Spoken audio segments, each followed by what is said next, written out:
இலங்கை மத்திய வங்கியின் 75வது வருடப்பூர்த்தியை முன்னிட்டு பல நிகழ்வுகள் இடம்பெற்றன. அதன் கீழ் ஆண்டு பூர்த்தி உரையை மத்திய வங்கி ஆளுநர் கலாநிதி நந்தலால் வீரசிங்க நிகழ்த்தினார். மத்திய வங்கி கேட்போர் கூடத்தில் இடம்பெற்ற நிகழ்வுக்கு வெளிநாட்டு ராஜதந்திரிகள், பிரதி ஆளுநர்கள் மற்றும் மத்திய வங்கி பணிக்குழாமினர் உள்ளிட்ட பலரும் வருகை தந்திருந்தனர்.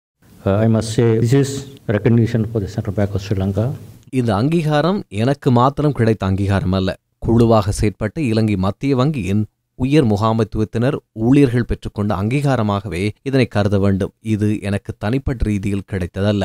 தொடர்ச்சியாக 3வது தடவையாக கிடைத்துள்ளது. இப்போதுள்ள உறுப்பினர்களைப் போன்று நிதிச்சபை என இடங்களில் பணிபுரிவோரும் இந்த அர்ப்பணிப்பில் உள்ளனர். மத்திய வங்கி ஆளுநர் என்ற அடிப்படையில் மிகப்பெரிய பொறுப்பு வழங்கப்பட்டுள்ளது. தொழில்நுட்ப இயலுமையோடு அதற்குரிய தலைமைத்துவத்தை வழங்கி உலகத் தரப்படுத்தலில் எம்மால் முன்னேற முடிந்துள்ளது. எதிர்காலத்தில் உருவாகும் தலைமைத்துவத்துக்கு நாம் வாய்ப்புகளை வழங்க வேண்டும்.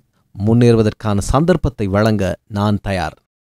இலங்கை மத்திய வங்கிக்காக மிகச்சிறந்த சேவையினை முன்னெடுத்த மத்திய வங்கி ஆளுநர் கலாநிதி நந்தலால் வீரசிங்கவை பணிக்குழாமினர் இதன்போது கௌரவித்தனர். மத்திய வங்கியில் நீண்டகாலம் பணிபுரிந்த நிஹால் பொன்சேகா அவருக்கு நினைவுச் சின்னத்தை வழங்கி வைத்தார்.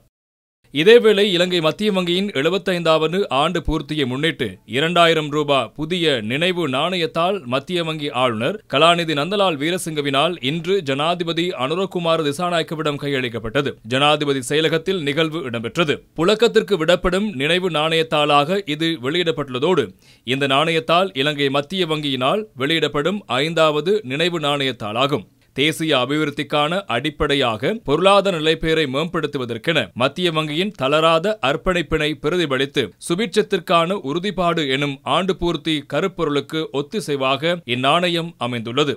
இதேவேளை இலங்கை மத்திய வங்கியின் 75வது ஆண்டு பூர்த்தியை முன்னிட்டு ஏற்பாடு செய்யப்பட்ட நாடு தழுவிய சித்திர போட்டிக்கு அனுப்பப்பட்ட சித்திரங்கள் உள்ளடங்கிய கண்காட்சி நாளையும் நாளை மறுதினமும் கொழும்பு கோட்டை மத்திய வங்கி நாணய அருங்காட்சியகத்தின் 2வது மாடியில் இடம்பெறவுள்ளது.